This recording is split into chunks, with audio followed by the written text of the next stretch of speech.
I was 22, broke, and staring at a credit card bill that felt like a life sentence. That 3 a.m. meeting with myself rewired how I see money forever. Most of us grow up believing debt is a moral failure. My dad worked double shifts to avoid borrowing a dime. Noble? Sure. But that mindset kept us trapped in scarcity. I had to unlearn everything I was taught about money to actually build wealth. Here's the first truth that hit me in that 3 a.m. meeting. Debt is just a tool. The wealthy don't avoid debt. They strategically use it to acquire assets that generate cash flow. A 2022 Federal Reserve study found that the top 1% hold 50% of all household debt, but their assets outpace that debt 10 to 1.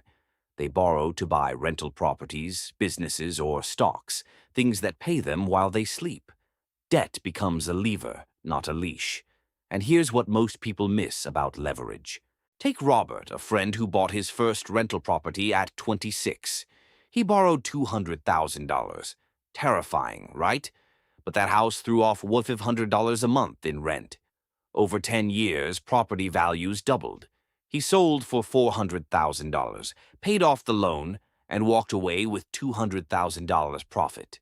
Meanwhile, his neighbor saved $500 a month in a savings account earning 0.5% interest.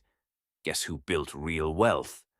Robert didn't fear debt, he respected it. Second truth, the rich use debt to buy time. This blew my mind. When you borrow to acquire an asset that produces income, you're essentially paying someone else's money to build your future. A 2019 study by the Federal Reserve Bank of St. Louis showed that families in the top 10% of net worth hold 3 times more debt than the bottom 50%, but their net worth is 40 times higher. They're not drowning in debt, they're riding it like a wave. The key difference: they borrow for things that appreciate or produce income, not depreciate. But the deepest truth, the one that changes everything, is this. My mentor, a self-made millionaire who started with nothing, told me about his first $500,000 loan to buy an apartment building. He said, "I was terrified, but I realized that $500,000 in debt to buy a $1 million building is smart. The tenants pay the mortgage. In 20 years, I own it free and clear." Meanwhile, my neighbor saved $1,000 a month for 20 years, $240,000, but inflation ate half its value. He bought a $1 million asset with other people's money. That's the game. Third truth, and this is the one that rewired my brain. Debt is a tax on financial ignorance and a subsidy for financial education. If you borrow to buy a boat, you're paying for your lack of knowledge. But if you borrow to buy an asset that beats inflation, inflation works for you. Consider this. From 1971 to now, the dollar lost 98% of its purchasing power. What cost 10 cents in 1971 costs $5 today. If you saved $100,000 in cash, you lost $98,000 of its value.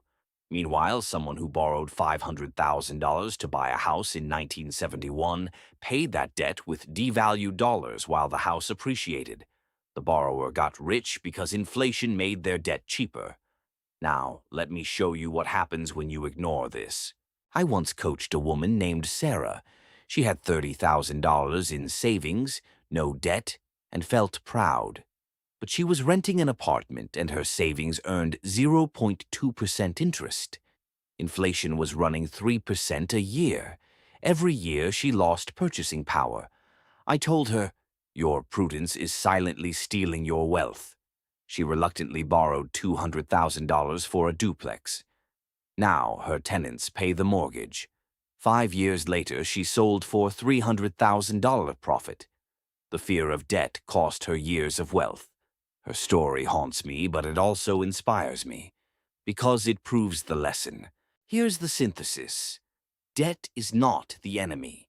Unconscious consumption is.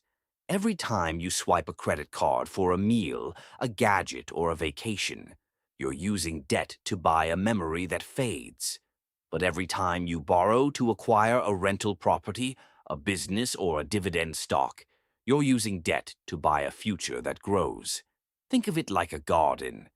Bad debt is weeds. They choke your financial soil. Good debt is fertilizer. It helps your assets bloom. The wealthy spend their lives cultivating the garden. The rest of us spend ours pulling weeds. And here's the brutal cost of ignoring this lesson.